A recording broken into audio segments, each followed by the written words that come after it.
Okay.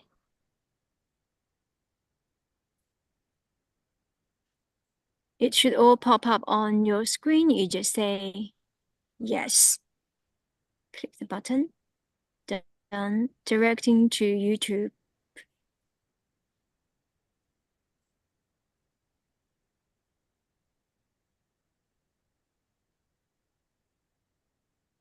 I'm still waiting for the screen. Okay, beautiful. Good morning, beautiful friends. Welcome to my YouTube channel, Spiritual Teaching and Sharing with Sunyata. A big warm welcome to Sunyata and all of my friends here. And today our topic is settling in consciousness. Perhaps Sunyata, share with us. Good morning, beautiful friends. Welcome to my YouTube channel, Spiritual Teaching and Sharing.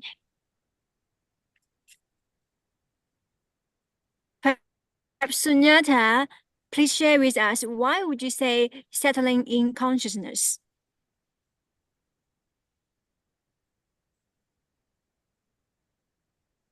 Well, good morning, everyone.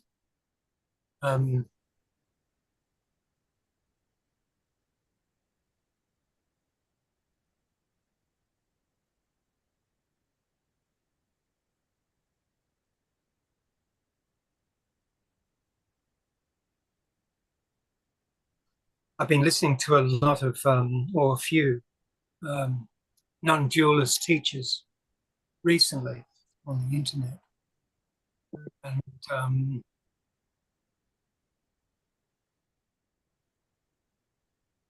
thinking about the language and how to actually deliver this in a way where it's really accessible, because I think it can look quite daunting, and sometimes that we're heading towards something that's very nihilistic because it's positioned relationship to the self, mind, and I, and the language that it has.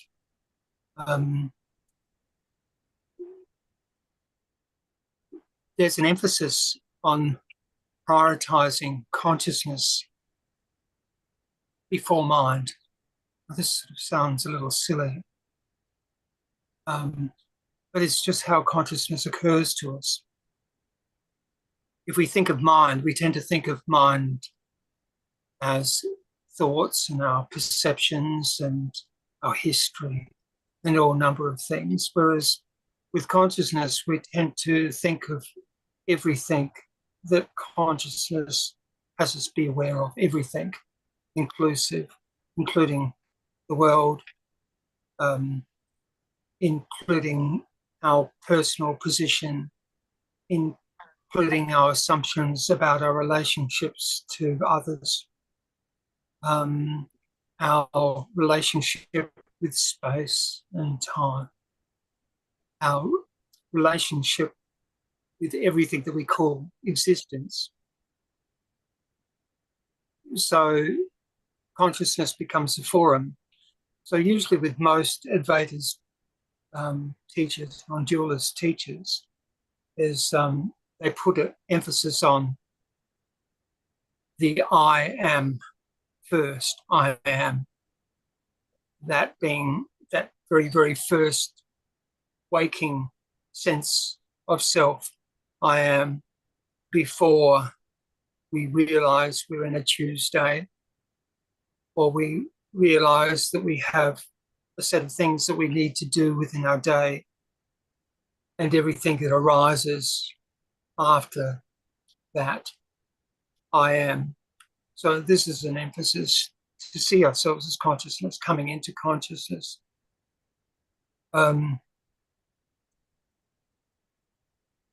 So I am consciousness. And that just broadly speaks of everything that is occurring to us now. I am consciousness. Now in this, for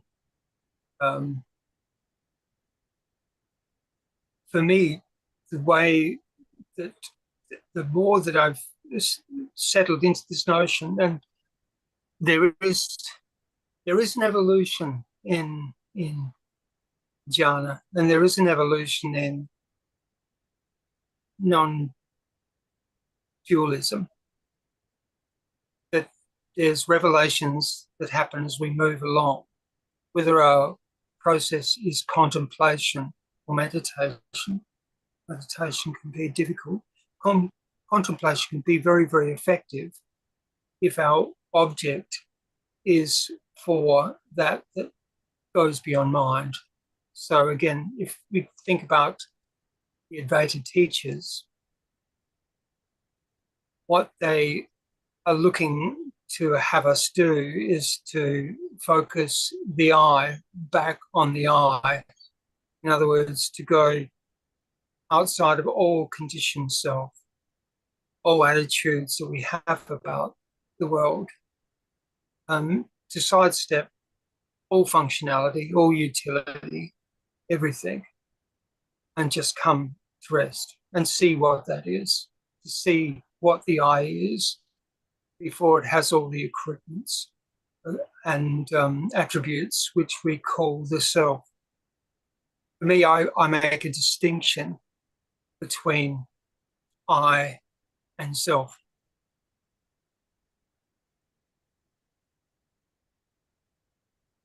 When I speak of the self, I'm speaking of that that's has a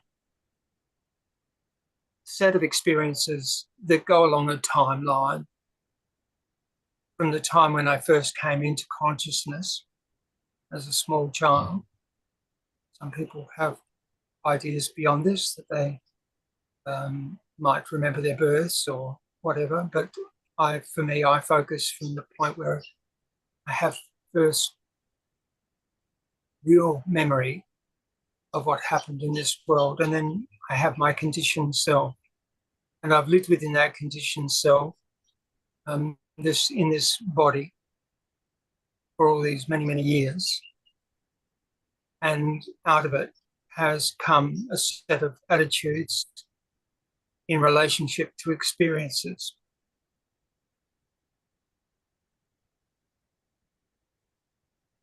When I got the deeper revelations of non-duality, the I is the I pure and clear in itself. The self remains, but it becomes quieter. Becomes quieter. And what I found was the more that I settled into consciousness, firstly, the more I settled into consciousness rather than mind and thought and all the objectives that come out of that, all the predilections, all the volition, all those things we think we have control of, those things that we don't really have control over. I found that became a background, that wasn't really the foreground at all. Consciousness stood out as being the principle, or the waking state anyway. You know, we're going to something a little bit deeper beyond consciousness too, and there is a beyond consciousness. We start here. And I think that this is really very, very important. First, we establish ourselves in consciousness. So this is what I'm meaning by settling.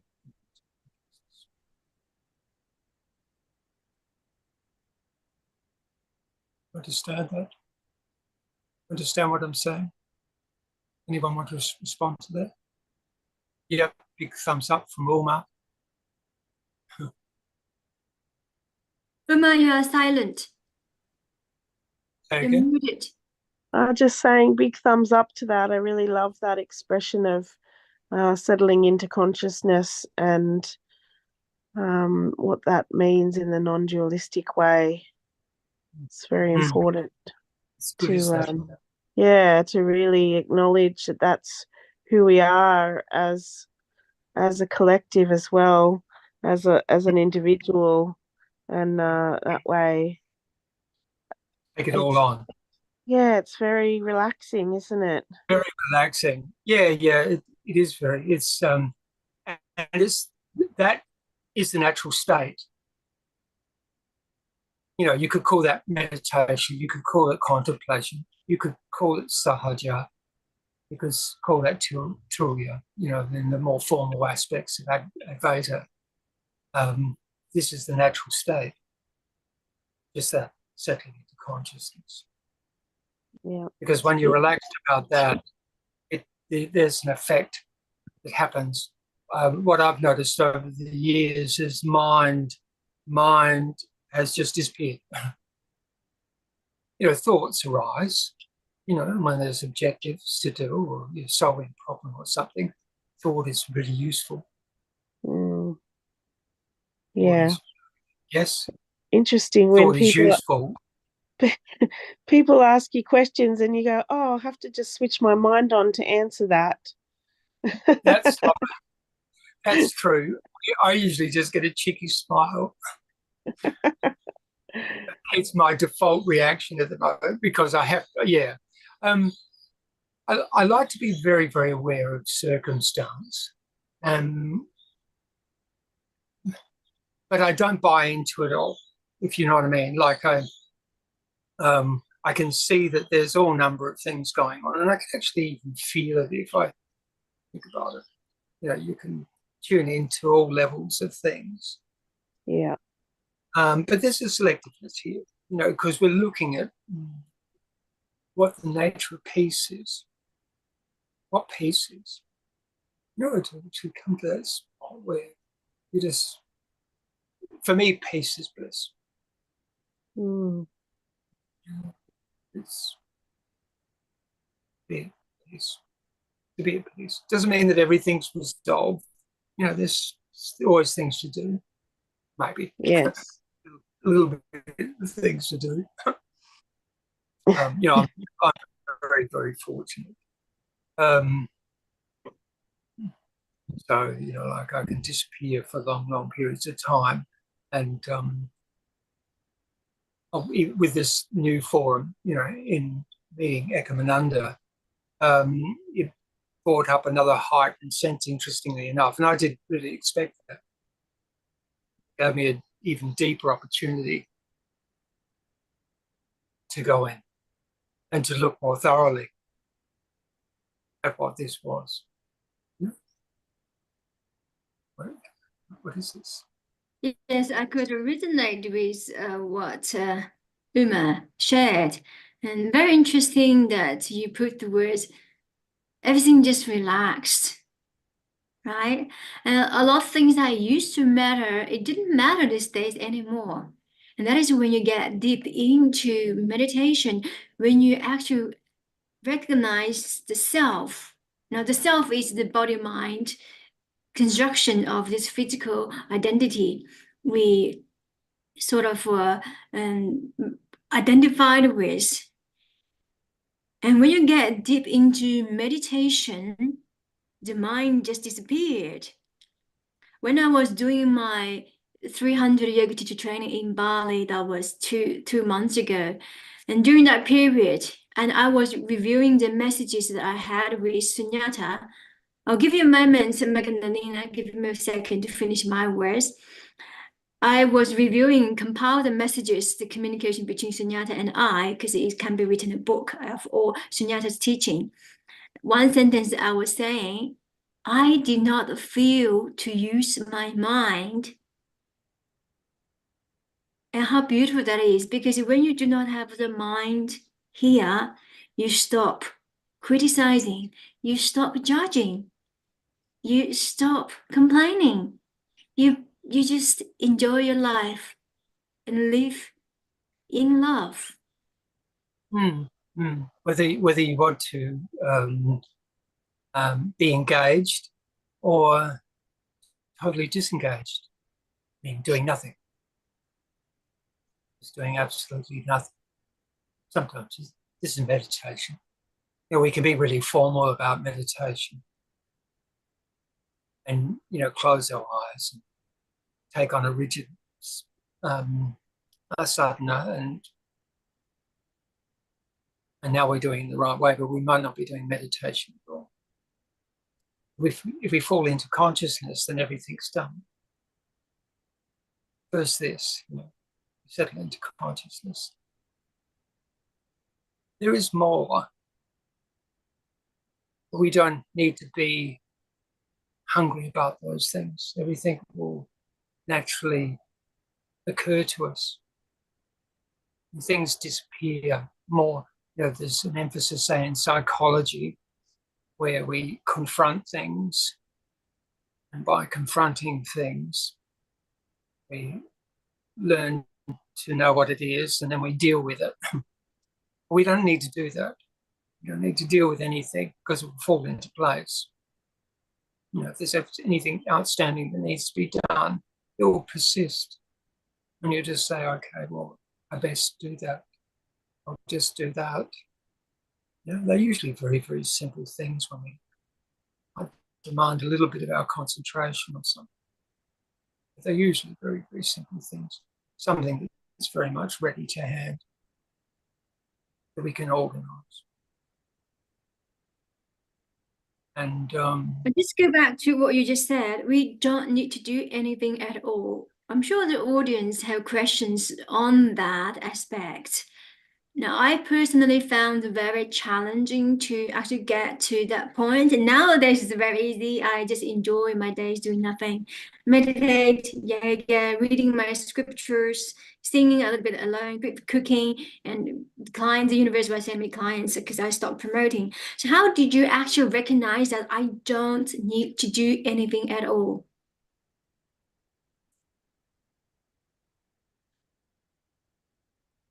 there's the nature of consciousness is that it will give you everything of you that you are, everything, including the world, everything. So, say if I were to make a point towards you where, the energy is strong and vital and you're used to doing many things. So this shouldn't be really interfered with. If you try to stop that of itself, you're not going to. You're just going to come into conflict because there's an energy, a natural energy behind it. It's actually just best to let it engage in things that are of a higher quality. This is where we talk about the gunas. We transcend the gunas. We're not anything of the gunas. Does everyone understand what the gunas are? Does everyone understand what the gunas are? Response? Anyone who's here? Does anyone understand what the gunas are? I do not. Do you know, understand? No. Could you explain the gunas? Sure. The gunas is the a property or the nature character of the body, mind, self. It's the three modes, the tamas, rajas, sattvas, the three modes of physical body, mind existence. Tamas tend to be negative, the victim mode, lazy, I don't want to do anything, I can't do this, I'm not succeeding, I'm not good enough. The tamas, very passive mode of existence. Rajas is the ego, fear mode of existence. The world is created by me. I create my reality. I can do this. I'm going to be very successful. I'm very active. I make plans. I'm on the go. Bang, bang, bang. I am successful in anything that I wanted to do. Ego-based. Then we go to the sattvic. The sattvic is sort of the mode of goodness. Everything's balanced. You're not rajasic. You're not tamasic. So you are at this balanced mode of existence. Everything's beautiful. Everything's peace. So these are the general and three ideas of the gunas. And consciousness, perhaps, if you recognize consciousness, you perhaps just a step above this. You're not recognized. You know you may be rajasic or tamasic or maybe tattvas, but you're not attached to any of this. Right, so if we're talking about prescribed yogic practice, we aim to reach sattvic. We aim to reach the good mode. My mode is goodness. right? I have a purpose. Everything's balanced in my life. I practice pranayama, I practice asana, I meditate, I chant, aim to settling down my Rajasic. Rajasic is too much passion, too much ego. We're trying to calm down that. Or if my body is tamasic, like I don't feel I'm doing anything, I can achieve anything, we're trying to lift up those energy. We're doing more active breath work. We're doing more active, more flow-ish sort of asana to lift that energy. But this is a prescribed yogic practice. But when all of this sphere of practices exist within the realm of consciousness, but what we aim to have you to understand is go a step further above nothingness. Therefore, whether I'm Rajasic or I am Tamasic, I'm not attached to it. Because the body will does its own thing. Go on. When it comes to the gunas are those qualities which make up what we call the personality and our position in the world, what we call the self. It comes out of the elements, right? So these things we're born into. We're born into these certain traits. My attitude toward it is that we don't really need to worry so much about what we tend to be. If our energy is high, all right, that comes with certain benefits. It's the question is with say the rajas, the you're full of passion, but if you position those things, the activities you would ordinarily do to satisfy your ego into a higher form, like yoga, for instance, exercise, better food, then slowly these things will just naturally balance out. So you just inform these things. In a sense, really, there's nothing wrong with the tamas. It's fine. Might give you the perfect disposition for meditation, but perhaps you need to take on a little bit of formality. I do meditation, or I don't know a time when I'm not meditating. So, but I'll go into intensive. Sometimes I'll sit here for hours and hours. Sometimes I'll lay. And if my body goes into sleep, it doesn't really matter. And I'm going to go into this a little bit further as we go into the talking, because I want to talk about what it is to be beyond consciousness too. But first, stay within the subject. Does that make it a little bit clearer, Magdalena? Magdalena, are you there? Yes, it does. It does. It makes it clear, clearer. Yeah. So, yes, all right. So it's like the dispositional energy of who we be, all right, as a self, and the conditioned self. But we're not needing to change anything. We can make little adjustments because it suits us, or we're getting instruction from a friend who can share some wisdom, or a teacher or something. We can take on these types of things. But it doesn't really matter because it will happen naturally anyway. You'll find yourself in the company of those people and say, well, why don't you try doing this, doing that? And you just make little adjustments. But very often, when you go in and start exercising, being full consciousness, you find that things fall away. So because who we be as a conditioned self is like a pile of pickup sticks.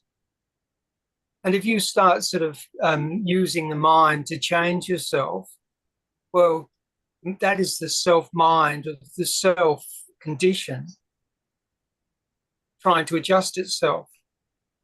But there might be a whole heap of more subtle preparatory things that we need to come to first. So there's not a stronger emphasis on needing to change yourself at all. First of all, we establish ourselves in consciousness. We establish and to see I am consciousness. Once you can make that agreement in yourself that I am consciousness before mind, I am consciousness before. Some people think consciousness is mind. So, okay, there might be a little bit to look at there. So that's worth going into meditation about. Is there a difference between mind and consciousness? I tend to think of mind as thought. The mind has subtle aspects. It has to do with our perception. We don't need to go the full gamut of everything that this means because it's profound. So we don't need to know all these things to get incredible revelations that open us up into these spaces of okayness, of settling into consciousness that we're talking about. You don't need to know everything. In fact, you're more likely to actually admit in the end that you know very, very little. I feel like I know less than I ever have. And I'm not living by a set of prescriptions or rules. It's just that the inclinations change. So, the body goes to these things that seem to work for it. If it doesn't work for us, then we'll make those adjustments because we see it. That's what's causing agitation. Life becomes clearer. Stress settles down, these other emotional forms that happen because we're trying to seek out the right way of being. We don't need to seek out the right way of being. We're not into any type of becoming. We're not becoming anything because everything we need is already here. We might not believe that, but this is the truth. Everything that we need is here right now.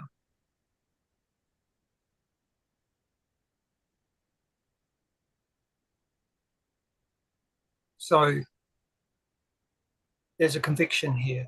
We go, I am consciousness. Might be easier to say, I am consciousness before mind. I am consciousness before body and mind. This is something that Advaita teaches. Or they might come in a lot harder and sort of say, you are not the body. You are not the mind. Like this, neti, go, neti, not that, not this, not this, not that. It's not that. You're not that. You're the consciousness. If consciousness didn't happen to you, you'd have no awareness of a world and a body and mind. All these things have followed consciousness. And we can have an argument there. We say, well, how did the child persist before consciousness? When we're little, I don't know, when people's first conscious thought comes forward, usually we're about 2.5 or 3, 4, something like that. For most of us, we have an early memory where all of a sudden there's a set of contexts which have bearings for us, and something about these things have to do with how the self conditions its way all the way through into adult life. So that first early grounding, whether it's real or not, something comes forward which becomes the root forms of everything that we be as a self. But of course, everything that we're being as a self is like this amazing, beautiful, fantastic plant. But everything that's peripheral to that, the space that exists around that, is also the I. It's just not being included in the self. It might be the anti of what is seen to be the self, or what we've conditioned ourselves, or how we feel we've been conditioned by others to become. But then there's this otherness about it that doesn't come into the encoding of language or vision or form, perhaps vision. It has different and more subtle qualities about it, which is actually holding up the beingness. And this is also part of the self. Understand what I'm saying? I'm saying there's more to us. There's more to us. And a lot of that we don't actually get to. Now that will come out of nothingness because we just emerged out of nothingness. We think that we're the conditioning of our cellular memory or our ancestry or the inputs of our parents and siblings and our teachers and all these things. We might think that it's biological. We might think it's just purely genetic. Whatever way it occurs for us, there is this conditioned self. But there's more to us than that. That's going on now. So to settling in consciousness is to not identify the conditioned self as the self, and Yes. to Well, relax first, the mind. Yes. Well, we don't relax the mind. That will happen of itself. If you try to relax the mind, you won't do it. It just doesn't work that way. We can distract the mind, and sometimes that might be a reasonable method. And accepting the self is very, very important too. It doesn't mean that it doesn't have faults and flaws. Of course, it's got faults and flaws and things that we'd like to do better. But we don't worry about that so much. What we're doing is we're relaxing into the whole gamut of what we are as consciousness. The whole lot. Everything. The whole lot. Everything that might be, it's available to us. And you relax into that. Not do anything with it. Just relax into it. But that sounds to me is to not be attached to the outcome of our actions, to the fruit of our work. Yeah, that might be part of what happens. All number of things may happen. This has so much to do with these gunas. They're all working themselves out for how life appears to us. But there's nothing absolute in that. That's just like the effervescence of chemicals. You see? I remember when I said this to a friend, I said, "You are not the body, you are not the mind," because I recognize it's easy for me to say. And he responded that that's just dogma. And what do you say about that? You have to be careful. It can be. It is conceptual if we're just saying it.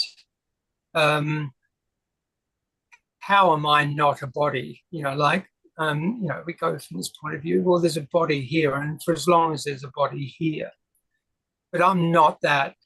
As you explore more deeply into I am consciousness, you get a clear distinction of that you are before mind first. That's the easy one, because mind is more diaphanous. It comes and goes.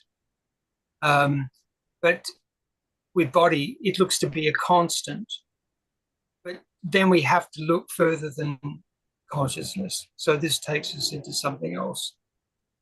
At that point, we're going to go, well, there's also a beyond consciousness. So the beyond consciousness comes in the dream state, we can say, is part of consciousness, because there's elements in the dream state which are similar to the waking state, but it doesn't have the continuity or the verbiage or the expectations that happen in the waking state. The dream state seems to be a lot more elastic and not held down so much by not by the physical constraints, certainly, and also more flexible in our mental positioning in life for what we say is right and wrong, left and right, up and down, all this type of thing. But then we have also the state of sleep, which has no element of consciousness in it. It's not quite true. This one's a little bit more difficult to explore. How do I explore? You go into deep meditation, and if you do enough of it, and as you get more comfortable with meditation, which is what will happen, and you actually enjoy meditation more often, because you just settle into consciousness first, and then what shows up is what you need to do for the day: do the dishes, make the food, go and make sure that bill's done. Okay, I've got 3 hours work I need to get it, and then what? And then we've got R&R perhaps, if we're that fortunate, and just go, good, okay, this is R&R. I think I'm just going to take it easy for a little bit. You can watch a little bit of YouTube or something, but then beyond that, you say, okay, I'm going to settle in and just go into consciousness and do nothing at all.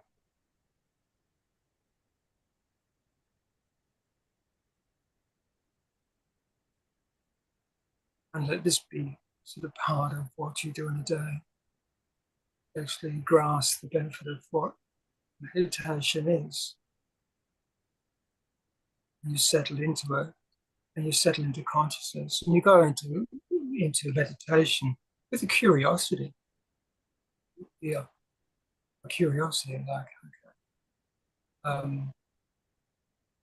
The thoughts of the day, the shopping lists, all this type of thing. Okay, no, not that. Okay, let that go through. But they're just like clouds floating in the sky, and you watch that. And they come and they go. You just don't bite into thought at all. You just let it go by. And once we start getting a little bit more comfortable with this, and we realise that there's this sublime state underlying it, you can take a deeper curiosity, like, who am I that sees this, no matter what it is?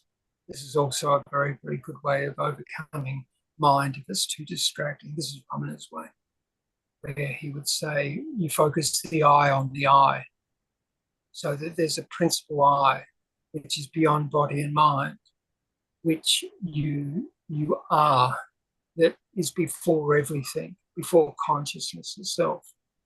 It sits in the seat before consciousness. So there's the curious meditation that can be had where I focus on trying to see my own eye that sees things. It's a bit like a dog chasing its own tail. But if you see a tail, then you're seeing an object. So that isn't the eye. So you look at this now, and if you do this for long enough, you get many, many different states of experiencing. But the experiencing isn't it. You go deeper and deeper and deeper and deeper, and you'll see the of consciousness is a multitude of different layers, from pure light body to the infinite space to resounding consciousness through everything in such a profound way. There's almost no ability. And then there's this inflection that happens that takes you into this deep nothingness, but now you've got the courage for it. There's no intimidation when you feel this nothingness. You go into it with a deep curiosity, like, how far does this go? No, we're sitting just in the spot. This could be reduced in an instant by a thought that says, well, you're just sitting there. There's nothing in this. No, sit. Get into these more subtle states of consciousness and follow it through. Magdalena, did you have a question? I actually did, but he kind of answered it. I wanted to, well, I'm really getting comfortable with navigating the dream state and the altered states. I'm really comfortable with that, and I love being there. Yes, I love the dream state too. It's a lot of fun. Yeah. One of my masters was a dream master, and he would use that state as, meeting up with cheerleaders and taking you through experiences. Can you So share yeah, with us more what's happening, Magdalena? What's happening in your dream state? I think some of the audience might be interested in knowing what's happening to you. I have really mystical or lucid dreams where as example, maybe last week I've had a dream where it was a lucid dream because I knew I was dreaming. So it was so I was near someone and I was seeing my aura. They had two different colors, and then I was talking to that someone, that there was somebody else there with me, and I could see their aura, and it was three colors. Example, my aura in my dream was like a dark blue and then green above that, and this other person's aura was, this other spirit or whatever it was blue, green, and then golden. So and I've experienced a lot of love and mysticism in my dreams, more so than even a mystical experience. Like I'm able to feel a lot more love and compassion in a dream state than per se in a mystical experience. What did you say the colors of your aura was? It was blue and green. Blue and green. All right, very good. Yeah, so high mind, and the green is usually associated to the lungs, so that's heart center. And the gold, so that sort of announces that you're in the company of a master. Yes, so I was. This reminded me of that. And that's raising up. What you're doing is refining the energy. And it's also showing you that you're not the body. Yes. Right? Yes. Okay. Yes. That's where we can experience that, because we go beyond the laws of the body. There. So yes. and the astral body can take on a permutation of how we appear in real life or not. It can do anything, depending on the circumstance. And not that we're willing that at all. It's that's just happening. So this is part of an evolution. Yes. And do you know how you went to sleep that night? I'm really in a happy state, or I usually fall asleep with a subliminal or maybe a hypnosis. Right, and that's good. Yeah, that's what I wanted to know. Yeah, so that's good. That's great. It's always in a happy. I'm happy to because I know what's expecting, what I know what's waiting for me there. So I think people look. I mean, I've been Rajas being I was through my younger life, and so I really had no regard for the sleeping state. But it's underestimated what can be done. It's amazing. Yes. Happen, but maybe not what we do, but what can happen through the sleeping state. Once we find ourselves directed, like we've gotten to a point where we're being directed. You know what I mean? we're getting instructions in certain ways, and I just go, look, what I did in my life is I can see that there's been from about the age, well, it happened early for me, but probably from the age of 28, there was the successive entries into new level of being. And I was quite a slow comer to all of this, you know. But I'm also grateful for all the experience, you know, because it gives me a broader understanding, I think, for how things occur for others too. You know, so I'm grateful for the duration, because you can look in hindsight. Now that I'm here, I go, this is so natural. What, you know, why didn't I grasp this, you know, 20 years ago?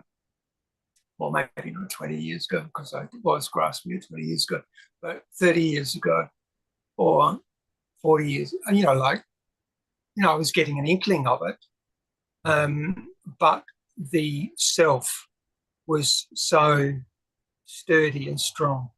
Ekomananda, what did you want to say? Go back to the dream state. It reminds me one sentence Nisargadatta's teaching from the absolute, the final teaching of Nisargadatta.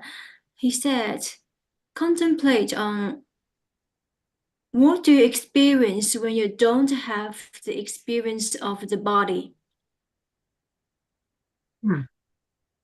What do we experience when we don't have the experience of the body? And to most other people, we recognize the body is all that we are, right? Sensual gratification. When food's nice, a hug is warm, and this clothes is beautiful, an expensive car, a big house. We are attached to all of these physical items, the material things, as who we are. So go back to what it says. If we don't have the experience of the body, which means disregard all of your physical comfort, and what do we experience then? So we have to go back to recognize our existence when we are in the dream state and the deep asleep state, and contemplate on that, stabilize in it, then we realize consciousness, which is the Sahaja state. Well, when it comes to sense gratification too, I mean, nothing's that lingering, really. I mean, you know, like, how long can you eat? You know, I mean, what are the big indulges? How long can you have sex? How long can you, what are the things that preoccupy people for sense gratification? There's the more subtle things like ego, where it's you set yourself a very, very huge mountain to climb. You know, I'm going to make this really, really difficult for myself so that I can really say that I've achieved something. Wow. Yeah. Well, there's no achievement. So with the body, you go, well, I'm not the body. That's a difficult thing for a lot of people to grasp. I'm not the body. I'm not the body. Well, I know I'm not the body because it's not a continuum. I'm not a continuum as a body, as I'm not a continuum as a mind. So I can put that aside. But anyway, you know, like, this isn't, it isn't, that's more a conviction. You say, I'm not the body, I'm not the mind. That's a conviction. That's coming at it. That's usually for a person who's got a fairly strong sense of meditation already. I think a good tips, sorry to interrupt, a good tip to help our audience to recognize that we are not the body, or to reduce your attachment to the idea that I'm a director, I'm a CEO, I own a house, I have a hypertension, all of this is to actually to recognize the identification, they do not last. Right? And Nisargadatta says that if you recognize with your physical identification, you deem to suffer because they are not going to last. It's an hindrance. I was a director yesterday, and today I'm being laid off. Tomorrow I'm getting retired. The body's going to get old. I'm not as pretty as I was young 20 years ago. Oh my God. It's painful watching myself getting old. Let it go. It's so temporal. Because if you grow attachment to something temporal, well, you know the outcome, right? Without me saying it. Uma, please. Oh, Oh, thank you. I was just wondering, what do you think about talking about the states of mind? I've got this from Raj Kriya, the 5 states of mind in which samadhi lies. Can I read them out for you, and we could have a little talk about that? Kshipta, chaotic, almost fickle state of mind, which I think is a common one. Muda, dull or lazy state of mind. And then Vikshipta, which is the partially focused mind. I think that's one I use a lot. And then the Ekagra, the one-pointed mind. And then coming down to Niruddha, the fully absorbed mind. That's the way he describes Niruddha, which is really beautiful. It's kind of a different way than a lot of people describe Niruddha, which is destruction. It's a fully absorbed mind. Yeah, well, you could think of it that way, but of course it's not. It's all embracing. It's all embracing. But because it has no attachment to any of it, then it looks like it's renunciation. But it's not really a renunciation. It's a total absorption of it all. So I am consciousness leads to absorption. Absolutely. Yeah. Yes. Yeah. It's so immediate. It's so immediate. There's nothing to do. It's so immediate. It's like that thing when you ride a bike. When you first learning to ride a bike, I mean, what is it that has this? If you can just grasp it. I am, what is this? What is this thing that says I am consciousness? I am consciousness. What's the beauty of this? Well, I don't have anything to do. There's no mind to sort out. I don't have to worry about the position even where the mind is. Like let the mind be wherever it wants to be. Mostly it's nowhere. Mm-hmm. It's nowhere. I mean, I'll direct it somewhere. I'll push that button, make some dinner. Put green.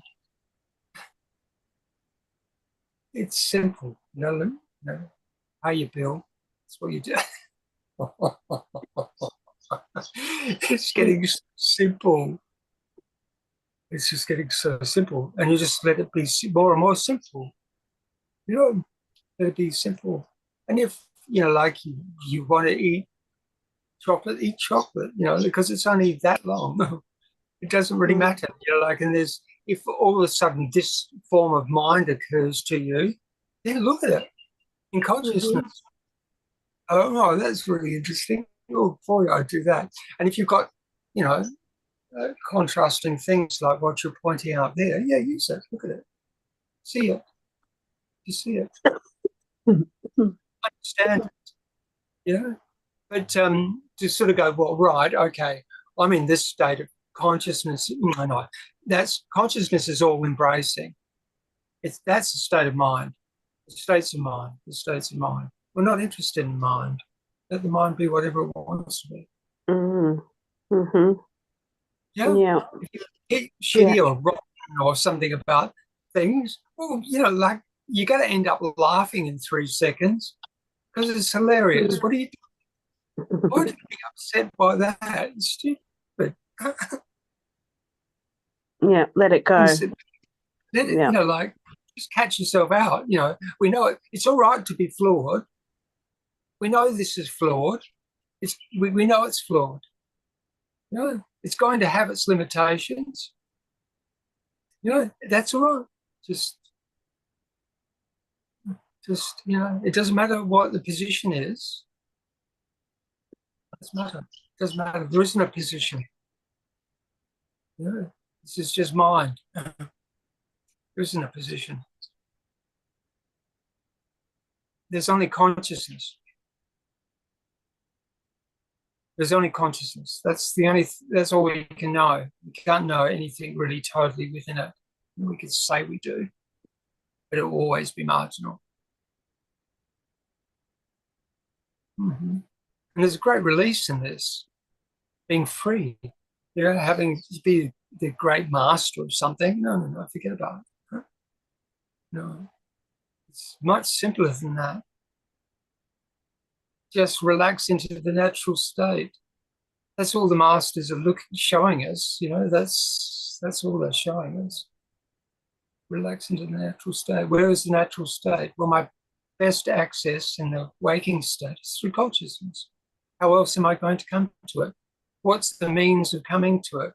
Just to be total in consciousness. To be total in consciousness, no matter what's happening. Watch it. Watch it. Don't try to adjust it, because it's only that much. If there's something that you can see that looks like an aberration, well, watch it and it disappears. It's gone. That's gone. And now what? And you're in the gap. Just in the gap. That's all that's happening now. We're just in the gap. There's nothing to be said about this. It's just the gap.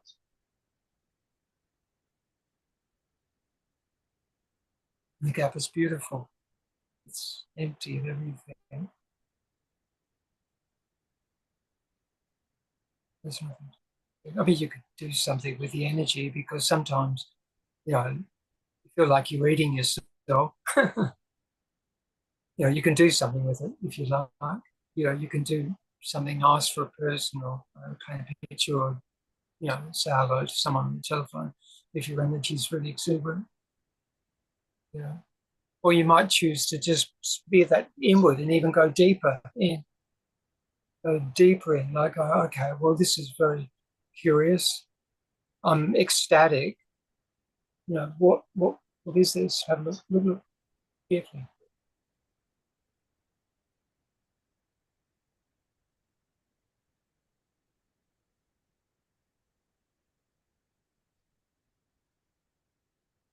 Beautiful.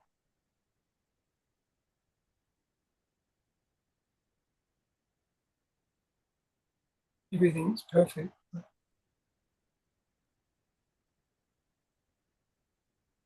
Everything's perfect. Can I just comment on these 5 layers of samadhi? Now that has been an example of the prescribed teaching, and when you get to the fully absorption mode of the mind, you actually disregard the 5 system or whatever system that you learn. I've heard all different system of samadhi. There are 4, there are 3, that you raise 5, similar as chakras. The Hindu says there's 7 chakra. The Jainism says there's 9. The Buddhism says there's 12, and they're all could be right, or could be partially wrong, or could be all wrong. And so we take the information, make up our own knowledge, and transcend above on the information given to us. And the chaotic mind, the lazy mind, partial focused mind, 1 point focused mind, they are all relevant. I'm sure many of our friends' audience can resonate with sharing Uma. Thank you very much. Perhaps, Sunyata, you would want to summarize what you are trying to impart today in terms of settling in consciousness. Why this is so important, and how can we settling down in consciousness? Well, looking at what Uma had put forward to us, when we think about Kundalini and the like, and all these different practices of yoga, with jhana or advaita, if there's any object at all, is to bypass it. This is the easy path. Looks to be very, very lazy. Now, something might come up, in the next week or so. You head off, or even now, this morning. At the moment, you're really, really ripe for meditation. So the best thing to do is to take this in and to just look, have curiosity with who you are. And when I say who you are, I don't mean the self, I mean the I. The I looking toward the I as consciousness looking toward the I, and just indulge in that a little and get established there, settle there, settle there, settle there. Because this is the easy way. And if we have any other old, for me, there's many, many disciplines that I've tried along the way. We can use these things for seeing perhaps where a person might be positioned, or even ourselves. But then, bypass it. What's the means to go beyond this? Well, people say meditate, but if you don't know what to do with your meditation, they talk about that one-pointed meditation.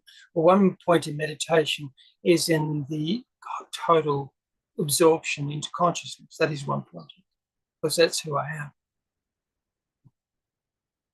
That's who we are. That's who I am. There's one-pointed consciousness through everything. So, how do you, it's there.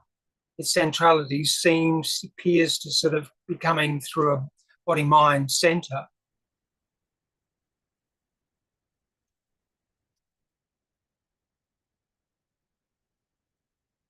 And then you just grasp this. You fall into the gap, and look at it carefully.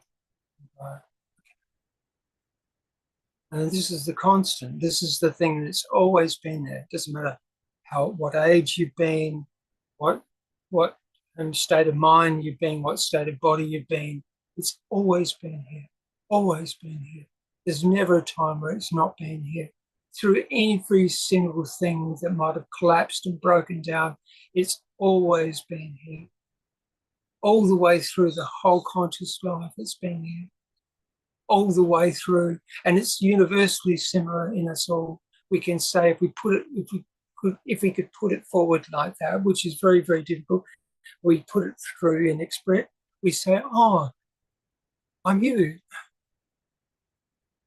There's no separation in that. There isn't any separation. That's where there's no entanglement. There's no difficulty. It's just that.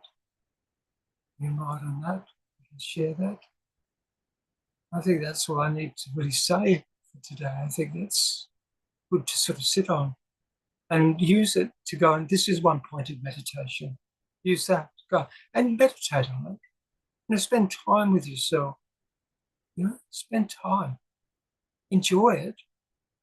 Have a curiosity just indulge, really indulge. Let it saturate your whole being. Let it come out into the body. Let it come all through the mind. Let it be everywhere. Good. Indulge. Let it be all sense gratification. Right. It's like, it's like spiritual candy. Good. Excellent.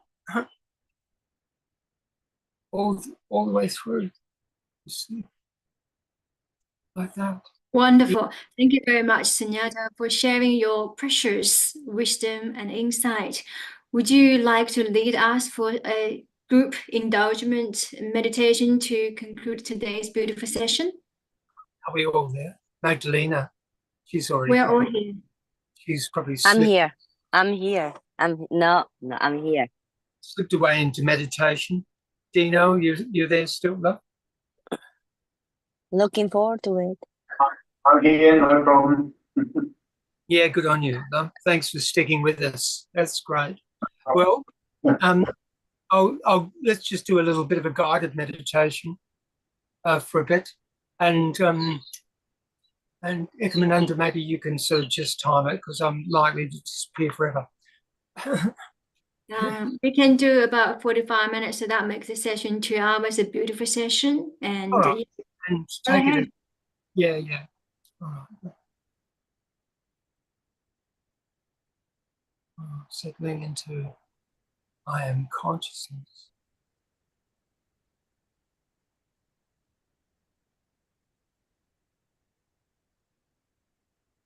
Relax into that you are.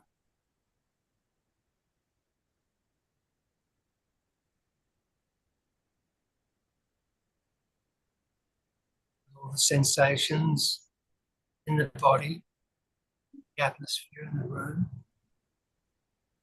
smell of the air.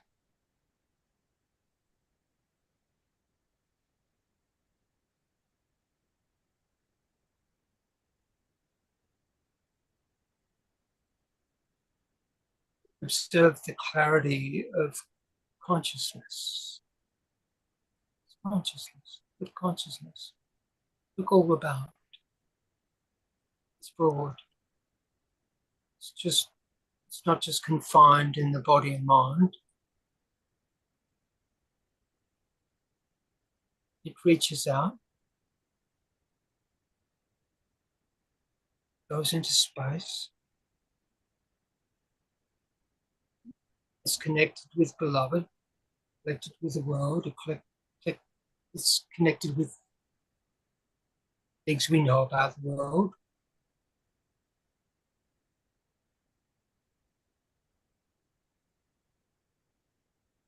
All the way through that, everywhere.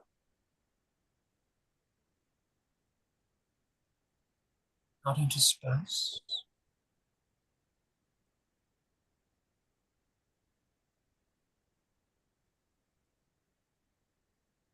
Big deep breath.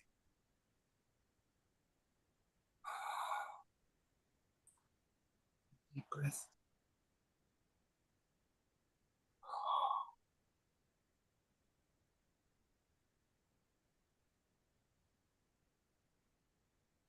Body relax.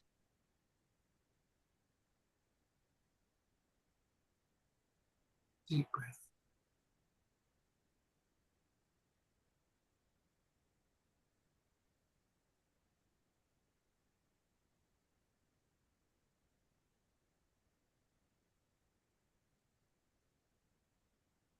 And everything within consciousness.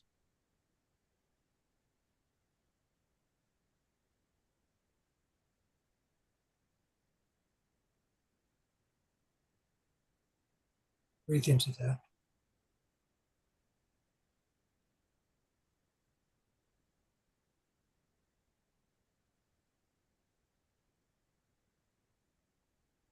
Consciousness is vast, empty space.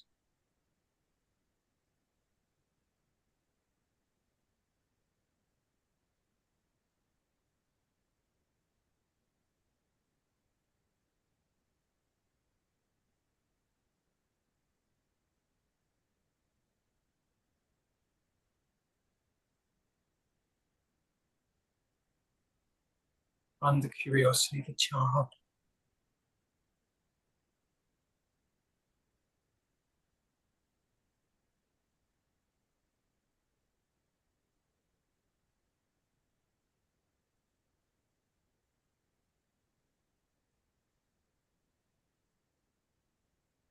Notice the natural state of consciousness. Notice the generosity of consciousness. Notice the all-embracingness of consciousness. Notice the non-discrimination of consciousness. Notice the love of consciousness. Notice truth within consciousness.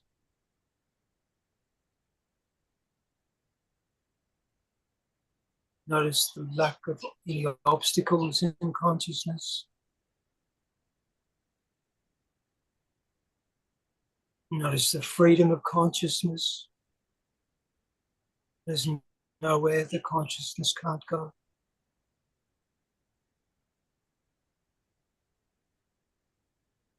Notice the love of consciousness.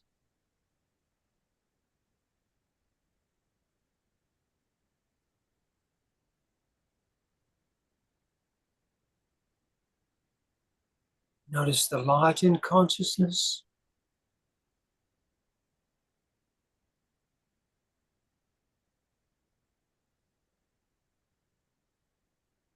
All these things can be explored later.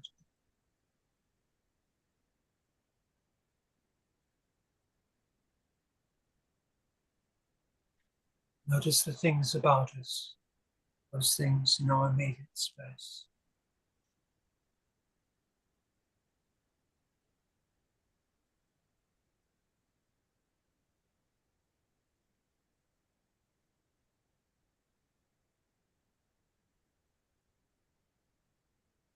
Notice the beauty of consciousness.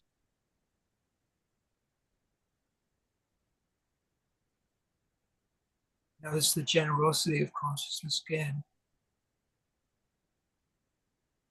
There's nowhere that consciousness isn't.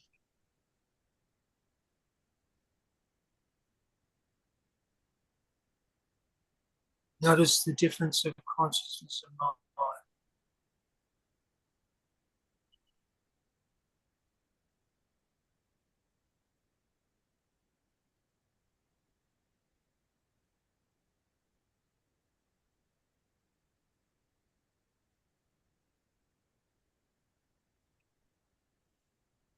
Relaxing consciousness. Deeper breath. Deeper breath. Deeper breath.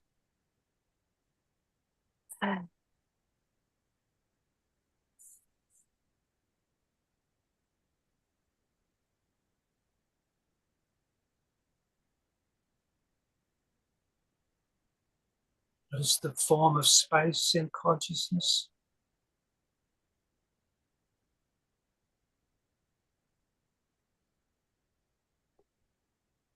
Notice the clearness of space in consciousness.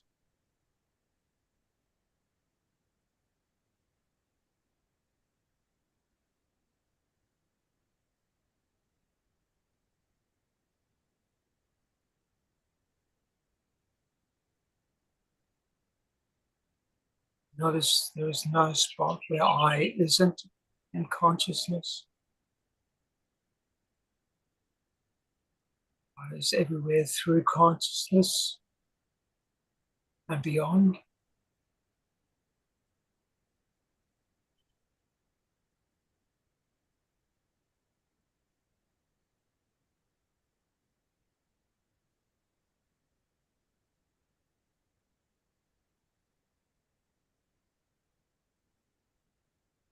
Notice the eye of consciousness as love.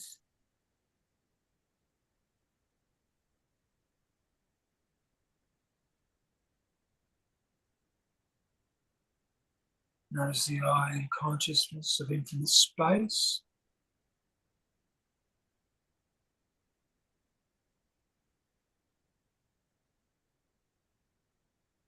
Notice the eye and consciousness as absolute emptiness and the freedom of that.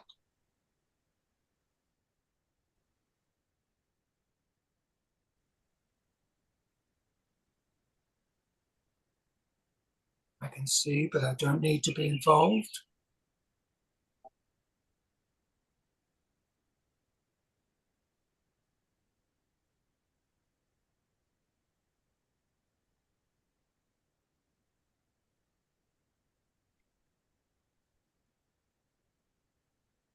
Notice the natural state of consciousness.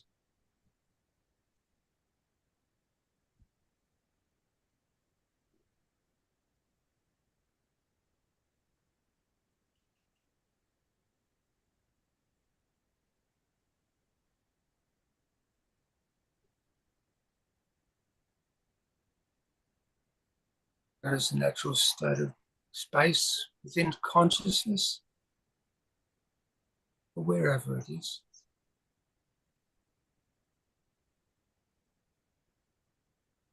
Everywhere and throughout, or even the most minuscule.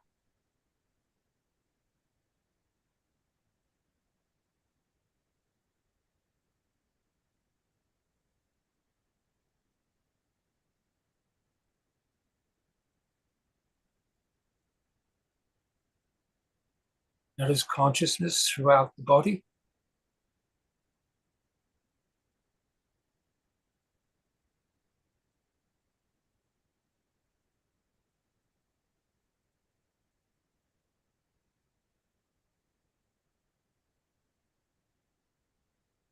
Straighten the body.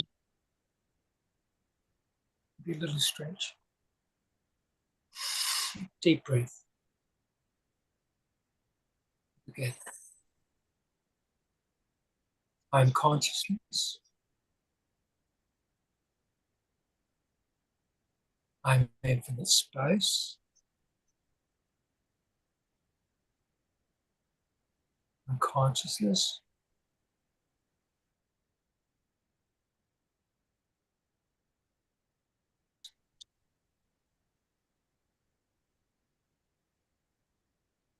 I'm limited consciousness and beyond.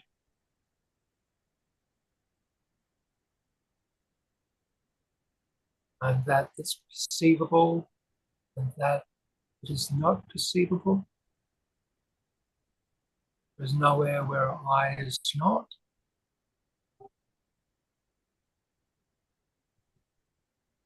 I'm consciousness.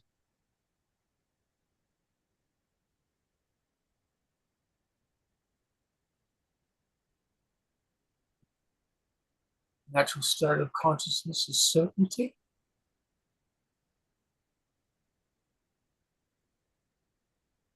Consciousness doesn't know limit.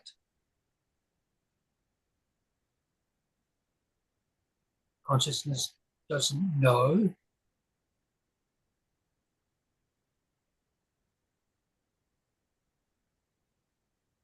Consciousness is.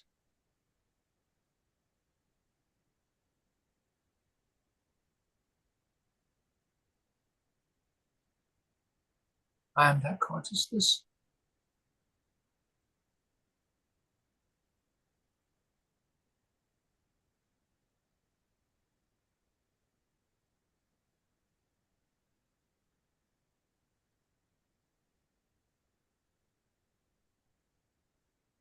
I as consciousness feels no separation.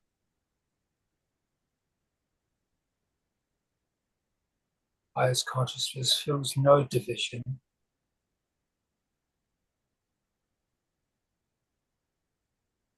I as consciousness is love.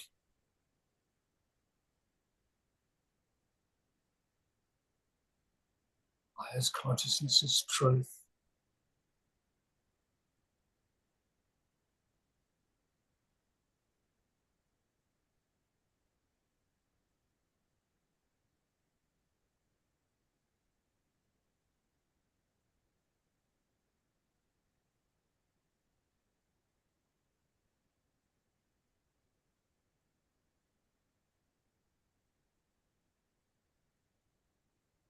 Other deep.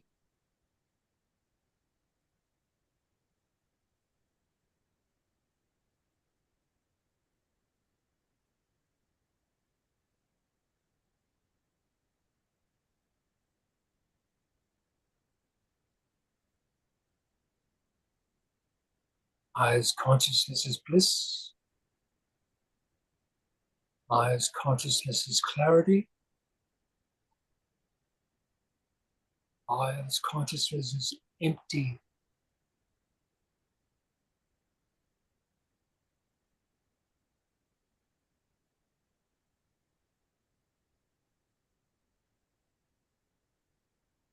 I as consciousness needs no concepts.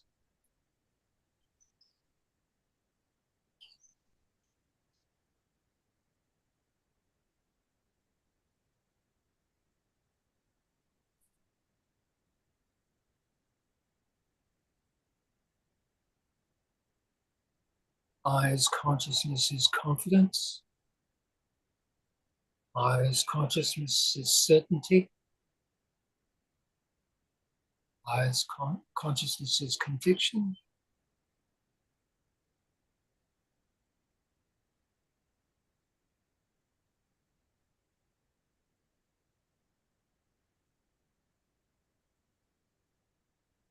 I as consciousness is the great abode of rest, the sublime.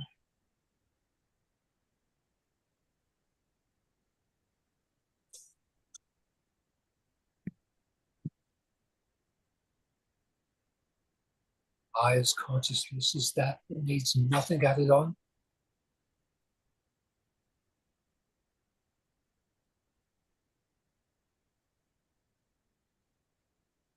There's nothing in conscious that I am not.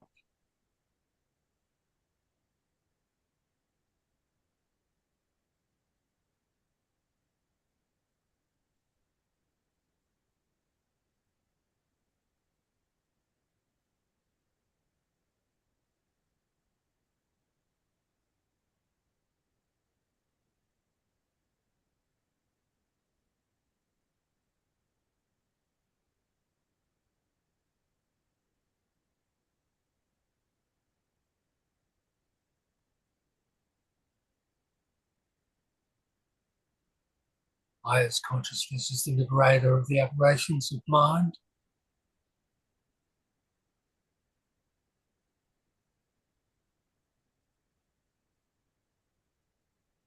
I as consciousness is the victor over mind.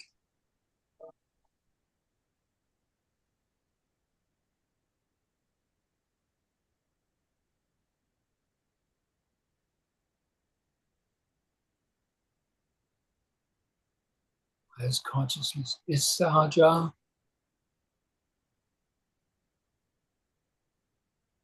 I as consciousness is the liberation.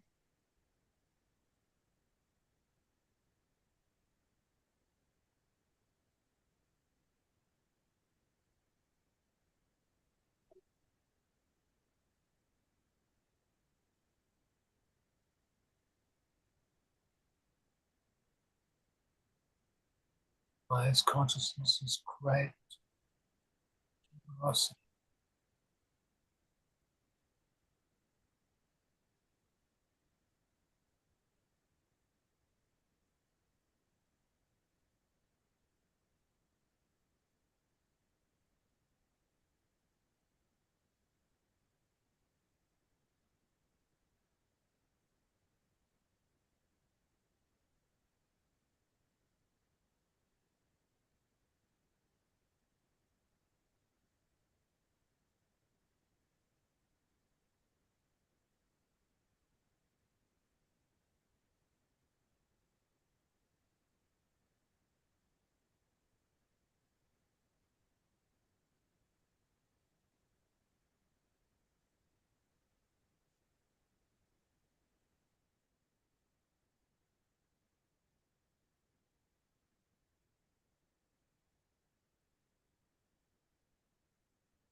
Vatsalamritvarshanim sumadhuram Sankirtanalapani Shamang Madhustikshakti Vedamanatmikam Ishri Indiyaya Modavalagunataravati Tejo Maimneshki Kapanga Vilopani Bhagavati Mandasmi Kashi